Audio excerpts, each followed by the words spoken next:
ลาบ่ คำโหผิดกันเลยมาเลย พ่อแม่กับฮู้บ่ พ่อแม่เพิ่น พ่อแม่ทางผัวน่ะ ลาบ่ มาเลยเขาบ่ได้มานำบ่ซั่น บ่ ได้ว่าอดได้ อ๋อตก คือเฮามักคักกันแน่นี่ก็อยากนอนใกล้กันเนาะ น้องไอเพิ่นว่าเอาผัวตอนนั้นคลำเดือน1พี่น้อง FC ว่าไว้บ่พี่น้อง แสดงว่าถ้าว่าจะได้ลูกได้ผัวนี่แสดงว่าบอกเองเลย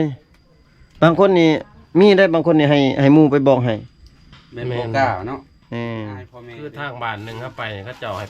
ให้หมู่ ไปบอกให้ แม่นให้หมู่บอก บ้านนี้เรื่องพวกค่าสินสอดค่ารองนี่ฉันเว้ากันเองบ่ผู้หญิงกับผู้ชายหรือว่าให้เขาเจ้ามาถามพ่อแม่ ผู้ใหญ่เว้า พ่อแม่เว้า โดย อ๋อ อืม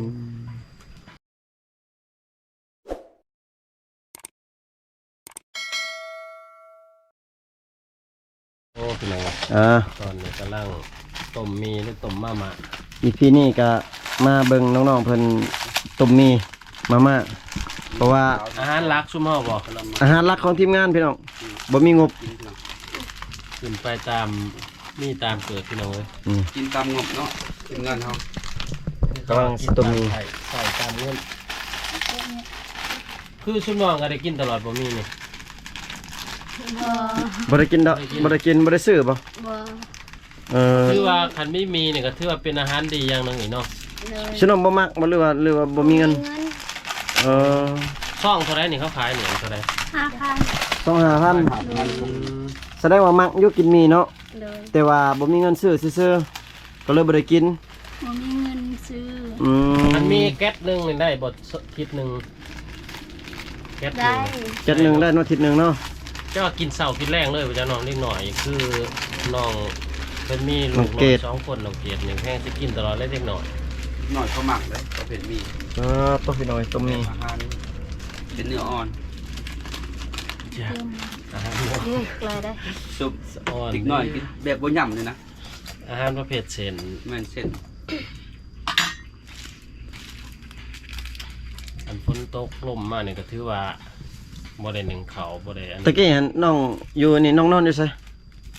ตอนเฮือนน้อยนี่หลังเก่านี่น้องนอนอยู่ไส นอน โอ้ลืมว่าน้องนอนเฮือนหมู่เนาะ เคยนอนอยู่เพื่อนนี่บ่ บ่ เฮือนมันน้อยสินอนได้เนาะ โดย มีแต่ มันยากบัดผู้บ่าวมาดินเนาะเพื่อนหลังนอน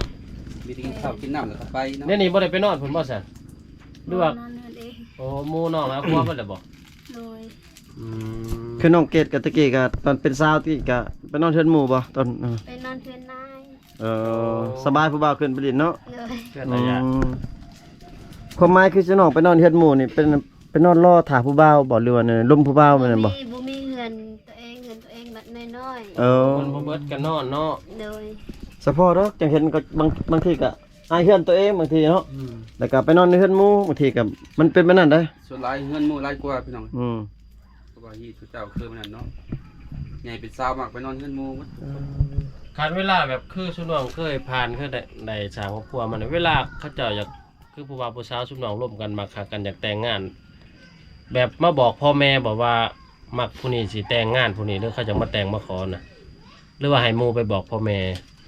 ชุน้องบอกเองบอกว่าขอยอยากได้ผัว บอกเอง บอกเอง โดย แบบรวมกับผู้บ่าวผู้สาวแล้วค่ะบอกพ่อแม่มันบ่ โดย ก็ยังว่า ย่านว่าอยากอ้ายอะไรมาให้หมู่ฮู้ไปบอกให้ บ่ อืม บอกเอง บอกพ่อแม่เองว่าคอยนี่จะได้ผัวแล้ว อยากได้ผัวแล้ว อืม เขาสิมาแต่งว่าขอมื้อนั้นมื้อนี้บ่ โดย พ่อแม่ก็บ่ได้เคยห้ามบ่ว่าบ่ฟ้าวเอาฉันจังซี่นะเขาบ่ได้ห้ามบ่ บ่ ตามใจลูก เขาให้อยากให้เอาเลยเนาะ โดย เพราะว่า ตามเบิ่งนี่ ทุกอย่างเนาะพอได้ออก แม่ ไปบ่อนอื่นโอ้ แสดงว่าถ้าว่าจะได้ลูกได้ผัวเนี่ยแสดงว่าบอกเองเลย บางคนนี่มีได้บางคนนี่ให้หมู่ไปบอกให้ แม่นบ่กล้าเนาะ แม่ อายพ่อแม่ คือทางบ้านหนึงครับไปเขาเจ้าให้พวก ให้หมู่ ไปบอกให้ แม่นให้หมู่บอก บ้านนี้เรื่องพวกค่าสินสอดค่ารองนี่ฉันเว้ากันเองบ่ผู้หญิงกับผู้ชายหรือว่าให้เขาเจ้ามาถามพ่อแม่ ผู้ใหญ่เว้า พ่อแม่เว้า โดย อ๋อ บัดนี้นี่เด้อสมมุติว่ามีผู้มักผู้แต่งผู้อยากมาแต่งนี่สิน้องให้พ่อแม่อยู่บ่เว้าหรือว่าสิน้องเว้าเอง ให้พ่อแม่ ให้พ่อแม่คือเก่าบ่ โดย สมมุติพ่อแม่เว้าแพงได้ซะสมมุติผู้บ่าวบ่มีเงินราย ไม่ใช่ ให้ ว่าพ่อแม่น้องว่า30ล้านชาบาทนี่ ผู้บ่าวบ่มีเงินให้นี่เห็นได้ มีฮอดเท่านั้นเนาะ บ่พ่อแม่ก็บ่เว้าหลาย อืม ก็รุดเอา เขารุด เนาะ เขารุดให้เนาะ เนาะ โดย ต ต่อรองกันได้พี่น้องเอ้ยซ้ำซื้อเครื่องซื้อของพี่น้อง แม่นแล้วสมมุติว่า30 ล้าน ต่อมาเหลือ10 ล้าน5 ล้าน 10 ล้านหรือ15 ล้าน โอ้คันว่าเขาเจะเว้าเข้าใจกันขึ้นกับผู้บ่าวผู้สาวเนาะที่ว่าฮักแพงกันเข้าใจกันเนาะเรื่องค่าแก้วค่าร้องนี่ติดหนี้ก็ได้ที่เนาะเขาติดกันเคยบ่เคยติดหนี้ค่าร้อง ทีนี้ขน้องก็ได้บ่ ติดหนี้ได้ อืม มาแล้วเขาส่งบ่หรือว่าแล้วเลย บางคนก็ส่งบางคนก็แล้วเลย อืมบางคนก็บางทีก็ห้อยอยู่ไปนำกันโดนๆแล้วก็มักหักกันเนาะ โดย ขาดองมันบ่เกี่ยวเลยบ่เรื่องความถูกต้องกัน แต่งงานกันแล้วเนี่ยจักปีจักเดือนจังให้เอาลูกเลย เอาเลยเลยเนาะ บางคนแบบกระล่ำปีหนึงเลย บางคน บางเขตก็คลัมเนาะให้คลัมก่อนบางคน กระล่ำน่ะเป็นน้ำหยังเป็นน้ำเหียดบ่หรือว่าเป็นน้ำตัวเขาเอง ที่บางคนก็ปีหนึ่งสองปีกันเอาได้ นั่นแหละก็แปลกอยู่พี่น้องเอ้ย บางคนก็คือเอากันนี่ประมาณคลำก่อน 2-3 มื้อจะได้นอนกันแม่นบ่มีบ่ นี่ มีกันบ่ เขต กระล่ำไม่ดีบ่หรือว่าเบาเหียดซื่อ โอ้โหคลามอันนี้เขาว่า เขาว่าคล มีบ่ แต่ ๆ บาง ยัง ที มีบ่แบบน่ะ ยังมีบ่ ยังมีบ่ ยังมี โอ้ยังมีเนาะ บ่แม่นเขาว่าซิตี้ว่า3 มื้ออดเด้อ3 มื้ออดเด้อบ่แม่นหลักไปนอนกันไปจัก เต็มที่เลยเนาะบาง บ่ ไทยบางไกล สามมื้อลี่ อันนี้ครับแนมไปนำเป็นหีดเป็นคลองเลยพี่น้องเอ้ย 3 มื้อเป็นเดือนบ่ นุ่งเว้าเด้อบ่เป็นทีมงานเว้าดีพี่น้องเอ้ย เป็นเดือนไปจังได้นอนปาโต บาท นำมายะ นอนน้ำมายานอนน้ำแม่โอ้แม่ไฟผู้ชายนั่นแล้วผัวนอนนอก โดย ปาคือน้องไอนี่เพิ่นว่าเอาผัวตอนนั้นเดือนหนึงจังได้นอนนํกัน แม่น เขาให้คลำก่อน เขาคลามบ่มีห้องเด้ โอ้ ทางเห็นห้องนอน แล้วก็คลำก่อน โดย จนเฮ็ดห้องแล้วเพิ่นจังได้นอนนํกันอยู่นํกัน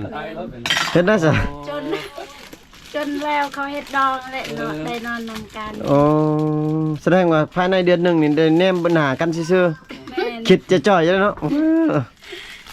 บ่มีปัญญา แบบ เฮ็ด นั้นก็มีพี่น้องเอ้ย มื้อใดเด้มังหุงนี่จังสิสุกมื้อใดเด้ อันนี้นะเป็นน้ำเห็ดผู้หญิงหรือเห็ดผู้ชาย พี่ผู้ชาย โอ้ แสดงว่าถ้าถือครอบครัวที่ว่าบ่มีเห็ดมีข้องก็บ่ได้คลำเนาะได้บ่อดได้ ปอตก คือเฮามักคักกันแนวนี้ก็อยากนอนใกล้กันเนาะ น้องไอเพิ่นว่าเอาผัวตอนนั้นคลำเดือนหนึ่งพี่น้อง FC ว่าไว้บ่พี่น้อง แต่เบาผู้ไทยนี่โอ้บ่ไว้พี่น้องเว้ยเพิ่นว่ากลำเป็นเดือนพี่น้องเว้ยโอ้ต้มมีกระสุกเลยพี่น้องเว้ย ป้อนหรือเป็ดเลย อืม แม่นตันทานแล้วโต คลำเดือนหนึ่งแล้วก็จังได้นอนน้ำพัวพี่น้องเว้ย ว่าผู้ไทยได้สิคลำได้อยู่บ่ โอ้บ่ไหวดอกนะมื้อใดเด้มาหุงข่อยจังสิสุกมื้อใดเด้ สิได้ห่างกันมื้อนั้นเนาะแต่ถ้าเป็นแบบนั้น สิน้องใครแต่ว่าสิน้องอดไว้เนาะแบบอดแบบรอได้หั้นนะความหมาย ได้ อืม คันสมมุติว่าอดอยู่อดนอนนํกันบ่ได้นี่เฮ็ดแนวใดพิธีอีกบ่ ช่วงนั้นหลักนอนกันนำกันนี่ช่วงพิษบ่พิษหิดบ่ บ่คัน ก็ได้คือกันแม่นบ่ ได้ อืม แต่ว่าเป็นเหตุก็ร้องแล้วอันนี้ ต้องนับถือหน่อยหนึงแต่ว่านอนแบบเดินๆเท่านึงหั่นแหละ บัดไปให้ไปสวนนี่ไปนํกันแม่นบ่โอ้พี่น้องเอ้ยก็ปกติอิงตามบางคนเนาะ อืมบางทีกลับพุ่นแล้วมาเฮ็ดเวียกเฮ็ดงานอยู่แถวไร่แถวสวนบ่ได้เนาะเสียให้เสียหญ้าเด้อน้องเนาะ ใส่เวลาพักผ่อนบ่ จังได๋ ใช้เวลาว่างให้เป็นประโยชน์พุ่นแหล้วพี่น้องเอ้ยเพราะว่าเขาเจ้ากลางค่ำกลางคืนนี่เขาเจ้าบ่ได้นอนนํกันเด้พี่น้องเอ้ยส่วนหลายมันเป็นแบบนั้น ใส่แบบลิลี่เอาพี่น้องเอ้ย อ๋อกะคักแนวหนึงกับเบิ่งไปเบิ่งมาก็บ่อยากคักบ่ได้พี่น้องเอ้ยมันบ่มีความสุขเพราะว่าเฮานอนกลางคืนนี่แหละอยากมีความสุขเนาะเมื่อยๆเฮ็ดเวียกก็นอนใกล้ๆกันอันนี้เพิ่นนอนใกล้กันเนาะคือน้องว่ากลางคืนนี่นอนคนละบ่อนนะพี่น้องเอ้ยเพิ่นเนาะกับผัว เพื่อสิมืดเดือนหนึงพอแห้งเนาะ พอแห้งเลยพี่น้อง อดหลับอดนอนเลย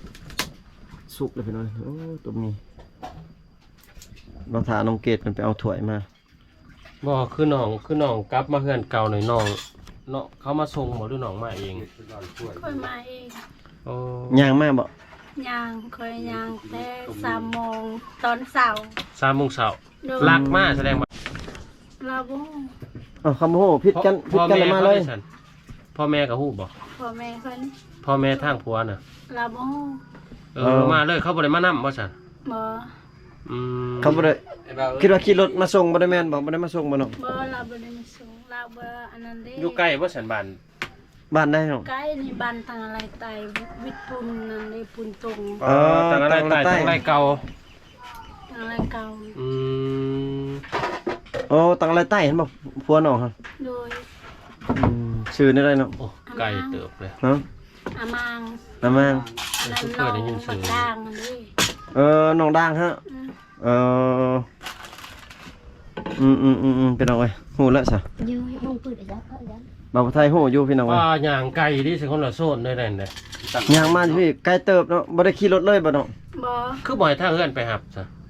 บ่มีโทรศัพท์เด้ โอ้แสดงว่าแม่นแรกเขาจะบ่ได้ใช้หยังเลยเด้หลังจากแต่งงานไปแล้วเฮ็ดแต่หัวแต่สวน อืม อันนั้น กันมีลูกน้อยนี่แฮงสิยากเนาะหอบลูกน้อยเนาะนี่บ่มีลูก บัดอันน้องเกดนี่ซะป้ากับพัวนี่เขามาส่งบ่น้อง ยังเอา ย่างเอาเป็นลูกได้ซะเจียมาเลย โดย ป้า ผู้หนึงยางผู้หนึงเกีย ค ร์ นหนึ่งย่างคนหนึ่งเกียร์ อยู่ใกล้บ่ ไก่ อยู่ไสบ้านพัวเจ้าเก่าบ้านพัวเก่าเจ้า บ้านอารมณ์ โอ้บ้านอาลอง อืม ไกลเติบ ใกล้เติบ ไกลเติบเป็นหยังมา ย่างนึกว่าแอลสิอ่อนพุ่นแหละ เป็นแนวใดบ่สมองแบบ คือตัดสินใจแบบอยากห่างอยากปาแบบอยู่บ่ได้ทนบ่ได้บ่หรือว่าเป็นจังได๋ บ่ตอน บ่คักในใจ ตอนปะกันน่ะเข้าไปส่ง อื อื ม ม คือน้องนี่ไปส่งเนาะ โดย แต่บางคนนี่เขาไปส่งบางคนบ่ไปส่งบางทีก็ มาเอง มาเองบางทีนะ เอาว่าบ่เมื่อแล้วก็ยานี่ อืม เคยเห็นหลายคนเขาเจ้าเกียลูกย่างมาได้ โอ้ แต่เฮาบ่รู้จักสาเหตุว่าสิเป็นไม่ได้เนาะเฮาก็บ่กล้าเอาเนาะ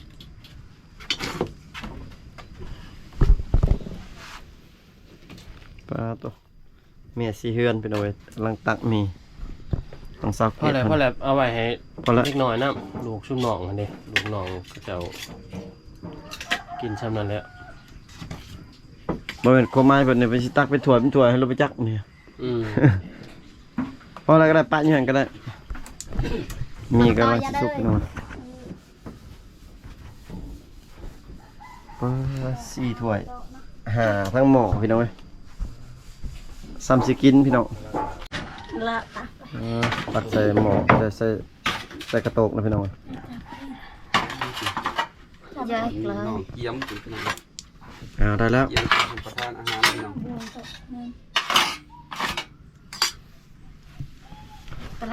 แล้วออกนอกเลยบัดนี้เอาย่อออกบาดนี่โอ้ออกแล้วพี่น้องเอ้ยมาแล้วพี่น้องเอ้ยนี่ทีมงานเฮาสายเส้นโอ้มา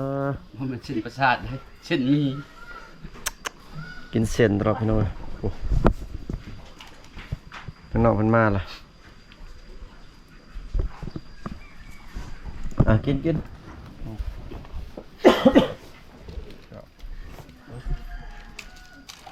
เราสเต็มเนี่ย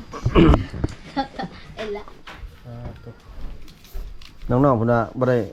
ได้กินสุบ่ได้สู่กินมีพี่น้องเอ้ยเพราะว่าบ่มีเงินซื้อแต่ว่ามักอยู่เนาะ โดย มักอยู่แต่ว่าบ่มีเงินซื้อ ขี้ข้านกินบ่ได้เพียงเลย อืม อันนี้แต่ว่าสำหรับน้องๆแม่นโดนๆกินเท่านึง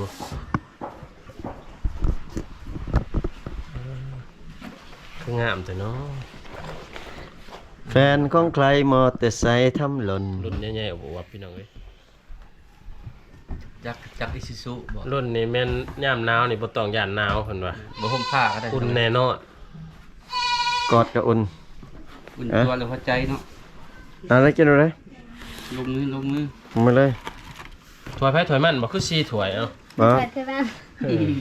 ถ้าอยากกินตัวใดก็ได้นะว่านี่ กินเท่าไรก็ได้ เอ้าสั่น เอาสองคนนี่ก็ได้เอา รวมฮิต ยาย ก็บ่มีหมกเผ็ดเนาะมีหมกเผ็ดหาวบ่เนาะ ไอ้ละ ลงมือถึงงานลงมืออาหารแซ่บๆลงมาเอาทางดังนะพี่น้อง ตัว ทีมงานทางเราว่า คือหนวดนี่เลยชื่อสอจด มันออกทางดังเด้อ คือนั่งจีนเลยนี่ ที่มาโปรโมทกันก็ดีบ่ นี่มาจิชาดิ มันคือหนวดปลาหมึก มีข้าวเด้อ ปลาตัวลายเลย แบบนี้พี่น้องเลยทีมงาน เผ็ดหาว ไปทำการย่องกันพร้อมพี่น้องเลย ขออนุญาตพี่น้อง ทางมาเด้อกิน ต้มมี กินต้มมีเด้อทางลุมเด้อ จะโดยเด้อ เอิ้นจะคล้องเหือนนี่เด้อ แขกเอิ้นจะคล้องเหือน เราเอาเด้อหรือเอาตังตามไป ย่างอยู่ที่แน่นั่นน่ะในหมอแล้วย่างบ่ ยัง ต้องมาเขาเจ้ากิน เอาใครจะกินลูกโดดนี่เด้อ มาเพชรนี่ชุน้องปลูกเอาบ่มาเพชรนี่น้อง ยังดอก มาเพชรซื้อบ่นี่ จับโดย เพชรเวียด อืม เวียดดุเนาะเวียดปลูกให้เฮา แสดงว่าบ่ได้ซื้อมาเพชรไปหน่อย ย่ามได้แต่ซุปน้องปลูกเพชรน่ะ เจ้าน้องก็ปลูกบ่มาเพชรนะ อยู่หันก่อยมี อืม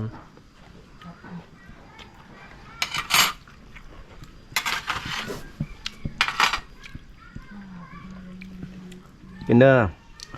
อย่ากินคำน้อยแล้วกินคำใหญ่ๆลดทำอิ่มไว้ ห้าม ใส่ เฮ็ด ตักใส่โหลด อืม ห้ามเฮ็ดออกทางดังเด้อพี่น้องทีมงานบ่อยากเห็นไผก็ดิ กันออกทางดัง เส้นคู่ออกทางดัง เส้น พี่น้องเอ้ยโอ้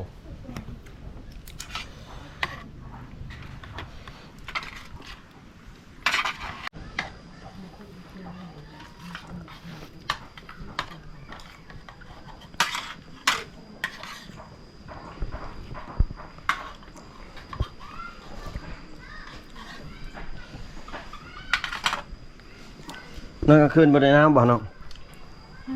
นอนกลางคืนบ่ได้น้ำบ่อยู่นี่บ่หนาวร้อนอยู่บ่ อ่อน อืมมีพัดลมอยู่บ่ บ่มี บ่มีพัดลมแต่น้องเป็นสาวมานี่เคยใส่พัดลมบ่ บ่เคย บ่เคยเนาะบ่มีพัดลมบ่ บ่มี อืมแสดงว่าร้อนก็อดเอา ย่ามฮ้อนก็อด บ่ได้ตุ้มผ้ายามร้อนเนาะอืมบ่มีพัดลม เพื่อนนี่บ่มีเลยพัดลมเนาะ บ่มี เพื่อนน้องเกดได้มีบ่บ่มีคือกัน บ่มีพัดลมตู้เย็นได้มีบ่ บ่มี เฮ็ด ผม ไก่ มี เนาะ นี่แต่ตู้ฮ้อนเนาะ มีแต่ตู้ห่อ นี่ตู้ร้อนพี่น้องเว้ยตู้เย็นก็บ่มีพัดลมก็บ่มี สำคัญอยู่หลายคนคือเพื่อนน้องเกดนี่11คน แม่น น้องนอนกับลูกบ่เลยนอนผู้เดียว นอนกับลูก อืม แต่ว่าลูกไปนอนน้ำพ่อน้ำแม่การเพิ่นซื้อให้นี่เอาอยู่บ่พัดลมเอาบ่ อยากได้อยู่บ่พัดลมเนาะ อยากได้ อืม คือสินอนสบายเนาะแนมหอน เย็นสบายอยู่เนาะ คันฮ้อนๆนี่เฮ็ดได้เอายังวิเอาเสือบ่วิ เอาเจี้ย เอา เอา เจีย เจียมาวี น้อย แสดงว่าฮ้อนอยู่ได้อพี่น้องเว้ยแต่ว่าเพิ่นบ่มีเงินซื้อแบบเครื่องใช้หั่นนะพี่น้องเว้ยแต่ซื้อเครื่องตัวหนึงก็ยังบ่มีเงินซื้อเลยเพื่อสิได้เงิน100,000โอ้ยบ่แฮงพี่น้องเว้ย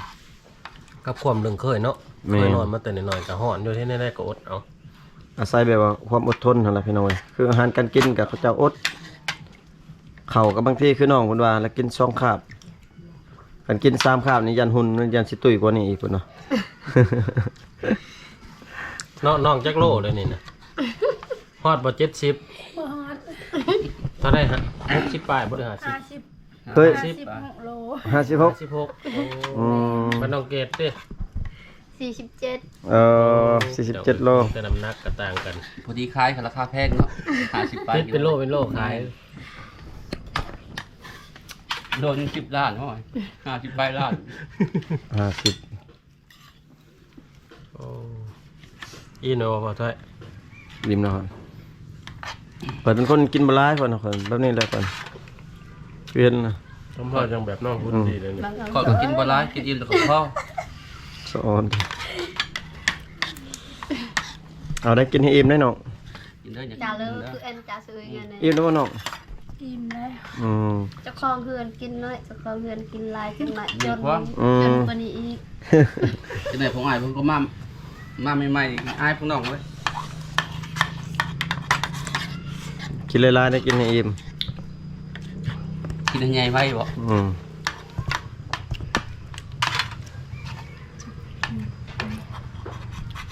ไปเฮ็ดเวียกอยู่ชวนป่วยนะเวียกสิ งั้นแบ่งบ่เขาเรียกงั้นแบ่ง เข้าตอนเช้าเขาก็เอาไปให้ บ่น้องก็เคยไปเฮ็ดงานน้ำเวียดอยู่บ่ หน่อย สวนกล้วย ไปนำกัน ไปนำกันเฮ็ดเวียกสวนกล้วย หน่อย ไปน้ำกันมาน้ำกัน มื้อหนึงเท่าไหร่เขาให้ แสนหนึง ถึกเนาะ เดือนหนึงเขาไล่เป็นเดือนบ่จังให้หรือว่าให้เป็นมื้อ ร้ยเป็นมื้อ ให้มื้อละแสนเลย หน่อย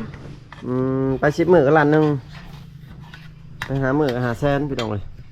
แสดงว่าเดือนหนึง3ล้าน แต่ว่าบางเดือนมันต่ำมันอะไรก็มีบางเดือนฮอดบางเดือนบ่ฮอดนั่นแหละ อีกตามเบียกหลายเบียกน้อย